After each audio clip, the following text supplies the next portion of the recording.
ಎಷ್ಟು ದಿವಸ ಈ ಆಟ ಆಡ್ತೀರಿ? ಇದು ಈ ಕ್ಯಾಬಿನೆಟ್ ಏನಿದೆ, ನನ್ನ ಅಭಿಪ್ರಾಯದಲ್ಲಿ ಈ ಕ್ಯಾಬಿನೆಟ್ ಅಂತಕ್ಕಂಥದ್ದು ಒಂದು ರೀತಿ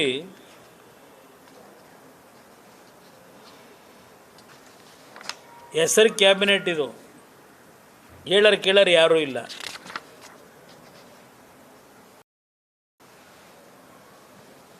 ಇದು ಕ್ಯಾಬಿನೆಟ್ ಅನ್ನೋದು ಯಾವ ರೀತಿ ಹೇಳ್ಬೋದು ಅಂದರೆ, ಎಲ್ಲದಕ್ಕೂ ಅರಾಜಕ ಮನೆ ಅಂತ ಹೇಳ್ಬೋದಾ ಸಬ್ಜೆಕ್ಟ್ನ? ಈ ಸಚಿವ ಸಂಪುಟ ಅರಾಜಕ ಸಭೆ ಮನೆ ಅಂತ ಹೇಳ್ಬೋದಾ?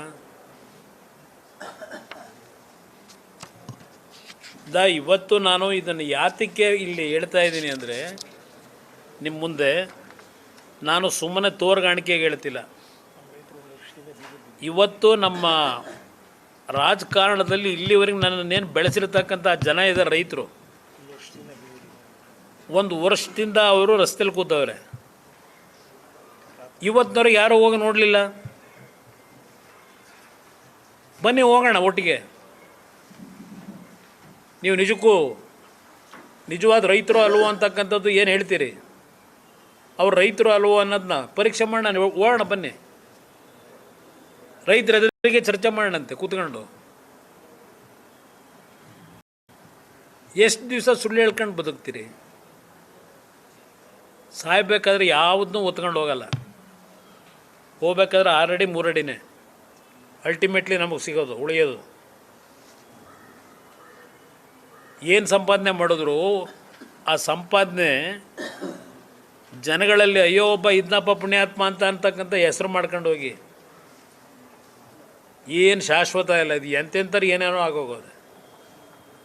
ಏನು ಮಾಡಿದ್ದೀರಪ್ಪ ಬೆಂಗಳೂರಿಗೆ? ಹೇಳ್ರಪ್ಪ ಹೋಗಲಿ. ಬೆಂಗಳೂರಿನ ಅಭಿವೃದ್ಧಿ 3 ವರ್ಷ ಆಯ್ತಲ್ಲ. 3 ವರ್ಷದಲ್ಲಿ ಈಗ ಮೊನ್ನೆ ಬಂದು ಮಳೆ, ಒಂದು ಮಳೆನೇ ತಡ್ಕೊಳಕ್ಕಾಗಿಲ್ಲ. ಏನು ಮಾಡ್ತೀರಿ? ಇದೆಲ್ಲ ಮಾಡ್ಕೊಂಡು ಏನು ಉಪಯೋಗ? ಇದು ದುಡ್ಡುಡೆಯ ಕಾರ್ಯಕ್ರಮ ಇದು. ಯಾರೋ ಒಬ್ಬ ಅಧಿಕಾರಿ ಮೇಲೆ ಕೋರ್ಟ್ನಲ್ಲಿದ್ದ ಸಾಕ್ಷಿ ಸಮೇತ ಕೇಸ್ ಹಾಕ್ತಾರೆ. ಅದು ಯಾವುದೋ ಘನತ್ಯಾಜ್ಯ ನಿರ್ವಹಣೆ ಬಗ್ಗೆ ಆ ಅಧಿಕಾರಿ ಖಾಲಿ ಪೇಪರ್ಗೆ ಸೈನ್ ಹಾಕೊಡಿ ಅಂತ ಧಮಕಿ ಮಾಡ್ತಾರಂತೆ. ಪೇಪರಲ್ಲಿ ಓದ್ತಾ ಇದ್ದೆ ನಾನು. ಈ ಥರ ಆಗೋದ್ರ ಆಡಳಿತ ಅಂತ ಕರಿತೀರಾ? ಉಳುಮೆ ಮಾಡ್ತಾ ನಾನು ರಾಜ್ಯದ ಮುಖ್ಯಮಂತ್ರಿಯಾಗಿ ಯಾವುದೇ ಸಂದರ್ಭದಲ್ಲಿ ಜನವಿರೋಧಿ ನೀತಿಗಳನ್ನು ನಾನು ಕಾರ್ಯಾಚರಣೆ ತರಲಿಕ್ಕೆ ಹೊರಟಿಲ್ಲ. ಈಗ ಉದಾಹರಣೆಗೆ ಮಂಡ್ಯದಲ್ಲೇ ನನ್ನಿಂದ ಭಾಳ ಬಯಸ್ತಾ ಇದ್ದಾರೆ ಅಲ್ಲಿ ಜನ, ಕುಮಾರಸ್ವಾಮಿ ಏನಾದರೂ ಒಂದು ಕಾರ್ಖಾನೆ ತರಬೇಕು ಅಂತ.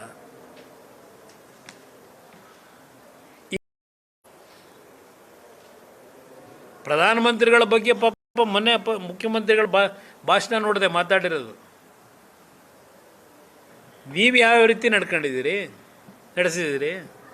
ಉತ್ತರ ಕರ್ನಾಟಕ ಜಿಲ್ಲೆಗಳು ಏನಾಗವೆ ಉಳುಮೆ ಮಾಡ್ತಾ? ನಾನು ರಾಜ್ಯದ ಮುಖ್ಯಮಂತ್ರಿಯಾಗಿ ಯಾವುದೇ ಸಂದರ್ಭದಲ್ಲಿ ಜನವಿರೋಧಿ ನೀತಿಗಳನ್ನು ನಾನು ಕಾರ್ಯಾಚರಣೆ ತರಲಿಕ್ಕೆ ಹೊರಟಿಲ್ಲ. ಈಗ ಉದಾಹರಣೆಗೆ ಮಂಡ್ಯದಲ್ಲೇ ನನ್ನಿಂದ ಭಾಳ ಬಯಸ್ತಾ ಇದ್ದಾರೆ ಅಲ್ಲಿ ಜನ, ಕುಮಾರಸ್ವಾಮಿ ಏನಾದರೂ ಒಂದು ಕಾರ್ಖಾನೆ ತರಬೇಕು ಅಂತ. ಇವತ್ತು ನಿಮ್ಮನ್ನು ಕರೆದೆ ಅಂದರೆ, ನಾನು ರೈತರ ಪರವಾಗಿ ಇರ್ತಕ್ಕಂಥವನೇ. ನಿಮ್ಮಿಂದ ನಾನು ಸರ್ಟಿಫಿಕೇಟ್ ಪಡಿಬೇಕಾಗಿಲ್ಲ. ಸರ್ಟಿಫಿಕೇಟ್ ಕೊಡೋರು ಅಲ್ಲ, ಅವರೇ ಭೂಮಿ ಉಳುಮೆ ಮಾಡ್ತಾ. ನಾನು ರಾಜ್ಯದ ಮುಖ್ಯಮಂತ್ರಿಯಾಗಿ ಯಾವುದೇ ಸಂದರ್ಭದಲ್ಲಿ ಜನವಿರೋಧಿ ನೀತಿಗಳನ್ನು ನಾನು ಕಾರ್ಯಾಚರಣೆ ತರಲಿಕ್ಕೆ ಹೊರಟಿಲ್ಲ. ಈಗ ಉದಾಹರಣೆಗೆ ಮಂಡ್ಯದಲ್ಲೇ ನನ್ನಿಂದ ಭಾಳ ಬಯಸ್ತಾ ಇದ್ದಾರೆ ಅಲ್ಲಿ ಜನ, ಕುಮಾರಸ್ವಾಮಿ ಏನಾದರೂ ಒಂದು ಕಾರ್ಖಾನೆ ತರಬೇಕು ಅಂತ. ಈಗಾಗಲೇ ಹಲವಾರು ಸಭೆಗಳು ಆಯಿತು, DC ಜೊತೆ ಆಯಿತು, ಇಂಡಸ್ಟ್ರೀಸ್ ಮಿನಿಸ್ಟ್ರ್ ಜೊತೆನೂ ಮಾಡಿದ್ದೀನಿ. ನಾನು ಎಲ್ಲೂ ಸಹ ಯಾವುದೇ ಸಭೆಯಲ್ಲಿ ಯಾವ ನಮ್ಮ ರೈತರು ಫಲವತ್ತಾದ ಭೂಮಿನಲ್ಲಿ ಕೃಷಿ ಮಾಡ್ತಾ ಇದ್ದಾರೆ ಅಲ್ಲಿ ಯಾವುದೇ ಕಾರಣಕ್ಕೂ ಬಲವಂತವಾಗಿ ರೈತರನ್ನ ಒಕ್ಕಲೆಬ್ಬಿಸಿ ಇಂಡಸ್ಟ್ರಿ ತರಲಿಕ್ಕೆ ನನಗೆ ಬೆಂಬಲ ಕೊಡಿ ಅಂತ ಕೇಳಿಲ್ಲ. ನಾನು ಇವತ್ತು ನಾನು ಮನವಿ ಮಾಡಿರ್ತಕ್ಕಂಥದ್ದು ಈ ಸರ್ಕಾರಕ್ಕೆ, ಯಾವ ಒಂದು ಮಳೆಯ ಆಧಾರದಲ್ಲಿ ಬರಡು ಭೂಮಿ ಇದೆ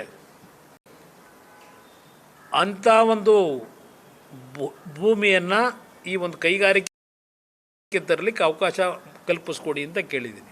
ಇಲ್ಲ ಸರ್ಕಾರಿ ಭೂಮಿ ಇದ್ದರೆ ಸರ್ಕಾರಿ ಭೂಮಿ ಕೊಡಿ ಅಂತ ಕೇಳಿದ್ದೀನಿ.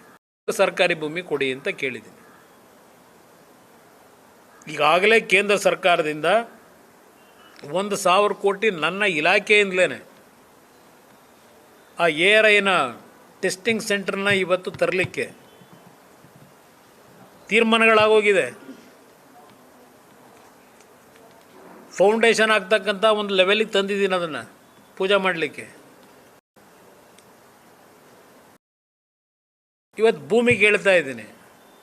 ಇಷ್ಟೆಲ್ಲ ಭೂಮಿ ನೀವು ಅಕ್ವೈರ್ ಮಾಡೋರು, ನಾನೊಂದು ಒಳ್ಳೆ ಕಾರ್ಯಕ್ರಮಕ್ಕೆ ಒಂದು 15-20 ಸಾವಿರ ಜನ ನಮ್ಮ ಯುವಕರಿಗೆ, ITI ಮಾಡಿರೋರು, ಡಿಪ್ಲೊಮಾ ಮಾಡಿರೋ ಹುಡುಗರುಗಳಿಗೆ ಉದ್ಯೋಗ ಕಲ್ಪಿಸ್ಲಿಕ್ಕೆ ಜಾಗ ಕೇಳಿ ನಾನು ಈಗಾಗಲೇ 1 ವರ್ಷ ಆಯ್ತಾ ಬಂತು. ಏನು ಮಾಡ್ದ ಕುಮಾರಸ್ವಾಮಿ ಅಂತಾರೆ. ನೀವು ಸಹಕಾರ ಕೊಡ್ತೀರಿ, ಏನು ಮಾಡಲಿ? ಈಗ ನನ್ನ ಕೈಲಾದ ಮಟ್ಟಿಗೆ ಮೊನ್ನೆ ಒಂದು ತಾಜ್ ಹೋಟ್ಲಲ್ಲೇ ಒಂದು ಸಭೆ ಮಾಡೋದು, ಬೇರೆ ಬೇರೆ ರಾಜ್ಯದ ಟ್ರಾನ್ಸ್ಪೋರ್ಟ್ ಕಮಿಷನರ್ಗಳು, ನಮ್ಮ ACSಗಳು ಬಂದಿದ್ದರು. ಇವತ್ತು ಚಾರ್ಜಿಂಗ್ ಸ್ಟೇಷನ್ಗಳಿಗೆ ಮೊದಲನೇ ಹಂತದಲ್ಲಿ 500 ಕೋಟಿ ರಿಲೀಸ್ ಏನು ಮಾಡಿದ್ದೀನಿ ನಮ್ಮ ಇಲಾಖೆಯಿಂದ, ಅದರಲ್ಲಿ 123 ಕೋಟಿ ಕರ್ನಾಟಕಕ್ಕೆ ಕೊಟ್ಟಿದ್ದೀವಿ. 1234 ಚಾರ್ಜಿಂಗ್ ಸ್ಟೇಷನ್ಗೆ ಇವತ್ತು 1234 ಚಾರ್ಜಿಂಗ್ ಸ್ಟೇಷನ್ಗೆ ಇವತ್ತು ಇದನ್ನು ಇಂಪ್ಲಿಮೆಂಟ್ ಮಾಡಲಿಕ್ಕೆ ಹಣ ಕೊಟ್ಟಿದ್ದೀವಿ. 4,500 ಬಸ್ ಕೊಡ್ತಕ್ಕಂಥ ನಿರ್ಧಾರ ಮಾಡಿದೆ. 10,000 ಬಸ್ಸಲ್ಲಿ ನನ್ನ ಕೈಲಾದ ಮಟ್ಟಿಗೆ ನಾನು ಕೆಲಸ ಮಾಡೋಕ್ಕೆ ಟ್ರೈ ಮಾಡ್ತಾಯಿದ್ದೀನಿ. ನಾನು ದೂಷಣೆ ಮಾಡಲ್ಲ. ಇಂಥ ಒಂದು ರೈತರು ಮನೆ ಹಾಳು ಮಾಡ್ತಕ್ಕಂಥ ಕೆಲಸಕ್ಕೆ ಕ್ಯಾಬಿನೆಟಲ್ಲಿ ತೀರ್ಮಾನ ತಗೋತೀರಿ ಮುಖ್ಯಮಂತ್ರಿಗಳೇ. ಇವತ್ತು ಯಾವ ಒಂದು ಕೈಗಾರಿಕೆ ತರಲಿಕ್ಕೆ ನಾನೊಂದು 150 ಎಕರೆ ಲ್ಯಾಂಡ್ ಕೇಳಿದ್ರೆ ಅದ್ರ ಜೊತೆಗೆ ನಾನು ಆ 150 ಎಕರೆ ARI ಟೆಸ್ಟಿಂಗ್ ಸೆಂಟ್ರಿಗೆ ಏನು ಕೇಳಿದ್ದೀನಿ, ಅದರ ಆಜುಬಾಜಿನಲ್ಲಿ ಹಲವಾರು ಸಣ್ಣ ಕೈಗಾರಿಕೆಗಳು ಬರ್ತವೆ. 2 ವೀಲರ್ ಮ್ಯಾನುಫ್ಯಾಕ್ಚರು, 3 ವೀಲರ್ ಮ್ಯಾನುಫ್ಯಾಕ್ಚರ್ ಕಂಪ್ನಿಗಳು, ಹಲವಾರು ಮೆಟೀರಿಯಲ್ನ ನಾನು ಪೂನಾಗೆ ಹೋಗಿದ್ದೀನಿ ARI ಸೆಂಟ್ರಿಗೆ. ಇವತ್ತು ಪೂನಾ ಬೆಳಿಬೇಕಾದ್ರೆ ಆ ARI ಸೆಂಟ್ರ್ ಕಾರಣ. ಅದೇ ರೀತಿಯಲ್ಲಿ ಇಲ್ಲಿ ನಾನೊಂದು ತೀರ್ಮಾನ ಹೊರಟಿದ್ದೀನಿ. ಇನ್ನೂ 7-8 ತಿಂಗಳಿಂದ ನಾನು ಕೇಳ್ತಾನೇ ಇದ್ದೀನಿ, ಇನ್ನೂ ಕ್ಲಿಯರ್ ಆಗಲಿಲ್ಲ. ಇಲ್ಲಿ ನೋಡಿದ್ರೆ ರೈತರು ಬದುಕ್ತಾ ಇರ್ತಕ್ಕಂಥ ಭೂಮಿನ ಸ್ವೇಚ್ಛಾಚಾರ ಮಾಡ್ಕೊಂಡು ಹೊರಟಿದ್ದೀರಿ. ಇದು ಒಳ್ಳೆ ಕಾರ್ಯಕ್ರಮ ಆಗಿದ್ದರೆ ನಿಮ್ಮ ಲೆಕ್ಕಾಚಾರದಲ್ಲಿ ಅವತ್ತು ಸತ್ಯಶೋಧನಾ ಸಮಿತಿ ಯಾಕೆ ಮಾಡಿದ್ರಪ್ಪ H K ಪಾಟೀಲ್ರೇ? ಈ ಕ್ಯಾಬಿನೆಟ್ನಲ್ಲಿ ಚರ್ಚೆ ಯಾಕೆ ಮಾಡಲಿಲ್ಲ? ಅವತ್ತಿನ ಸತ್ಯಶೋಧನಾ ರಿಪೋರ್ಟ್ ಇಟ್ಕೊಂಡು ಈ ಥರದ್ದು ಕಾರ್ಖಾನೆಗಳು ಭಾಳ ಬರ್ತವೆ, ಆನ್ಸಲರಿ ಯೂನಿಟ್ಗಳು. ಸುಮಾರು ಒಂದು 20,000 ಜನಕ್ಕೆ ಕೆಲಸ ಕೊಡ್ತಕ್ಕಂಥದ್ದಕ್ಕೆ ಅವಕಾಶ ಇದೆ ಅಂತ ಹೇಳ್ತಾರೆ. ಅದೆಲ್ಲ ಬಂದರೆ ನಾನು ಪೂನಾಗೆ ಹೋಗಿದ್ದೀನಿ ARI ಸೆಂಟ್ರಿಗೆ. ಇವತ್ತು ಪೂನಾ ಬೆಳಿಬೇಕಾದ್ರೆ ಆ ARI ಸೆಂಟ್ರ್ ಕಾರಣ. ಅದೇ ರೀತಿಯಲ್ಲಿ ಇಲ್ಲಿ ನಾನೊಂದು ತೀರ್ಮಾನ ಹೊರಟಿದ್ದೀನಿ. ಇನ್ನೂ 7-8 ತಿಂಗಳಿಂದ ನಾನು ಕೇಳ್ತಾನೇ ಇದ್ದೀನಿ, ಇನ್ನೂ ಕ್ಲಿಯರ್ ಆಗಲಿಲ್ಲ. ಇಲ್ಲಿ ನೋಡಿದ್ರೆ